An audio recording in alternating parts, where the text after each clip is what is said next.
Narito na ang latest sa mundo ng movies and entertainment. TV host and actress na si Carla Abellana, very successful daw ang kanyang career ngayong 2015. Sa dami ng kanyang mga ginagawa, paano ba niya na-maintain ang ganda ng kanyang kutis at pangangatawan? Alamin natin yan mula kay Carla sa report na ito. Natural na ang pisikal na kagandahan para sa mga artista. Bukod sa kanilang kalusugan, isa ito sa kanilang inaalagaan. Si Carla Abellana ang napili upang mag-endorso sa isang kumpanya ng mga anti-aging and beauty products. Kaya naman, tinanong din namin siya kung paano ba niya pinahahalagahan at inaalagaan ang kanyang pangangatawan at kagandahan.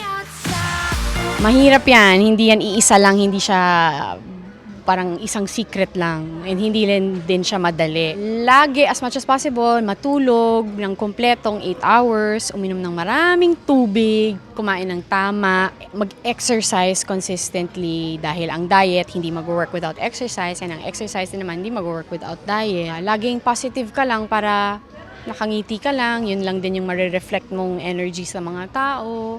And alagaan mo yung sarili mo talaga. Bukod sa mga proyekto niyang teleserye sa telebisyon, nakagawa rin si Carla ng pelikula ngayong taon, kasama ng on-screen partner niya na si Tom Rodriguez.